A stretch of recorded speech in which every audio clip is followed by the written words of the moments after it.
তো গাইস, তোমাদের নিশ্চয়ই গিল্ডের লেভেল বাড়ছে না। তো আজকের এই ভিডিওতে আমি ফুল প্রবলেম তোমাদের সলভ করে দেবো। ফুল ভিডিওটা দেখো এবং চ্যানেলটাকে সাবস্ক্রাইব করো। তো গাইস, তোমাদের নিশ্চয়ই গিল্ড লেভেল 2 হতে যে স্কোরটা দরকার তোমরা সেই স্কোরের বেশি করে ফেলেছো। দেখতে পাচ্ছ এখানে আমার গিল্ড লেভেলের স্কোর অনেক বেশি হয়ে আছে লেভেল 2 হওয়ার জন্য, কিন্তু লেভেল 2 হচ্ছে না, কারণ গেরিনার নির্দিষ্ট একটা ডেট দিয়েছে যে ডেটে তোমাদের গিল্ড লেভেল আপ হবে।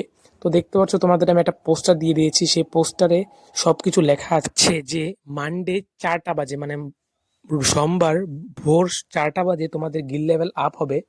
সো এখানে চিন্তা করার কিছু নেই। তোমাদের গিল লেভেল আপ হওয়ার জন্য তোমরা যেভাবে মানে যতই স্কোর করো তা সব একসাথে মানে জয়েন হয় না, একসাথে এটা যোগ হয় না। এটা যোগ হতে হতে সোমবারে একবার গেরিনা সব কিছু দেখে তোমাদের গিল লেভেল আপ করবে। যদি তোমার স্কোর আরও বেশি হয়ে যায়, তাহলে যদি তোমার গিল লেভেল 2 এর বেশি চলে যায় তাহলে 3 হয়ে যাবে, কোনো সমস্যা নেই। তোমরা এতে কোনো সমস্যা হবে না। তো চ্যানেলটাকে সাবস্ক্রাইব করো এবং লাইক করো আরও নতুন ভিডিওর জন্য।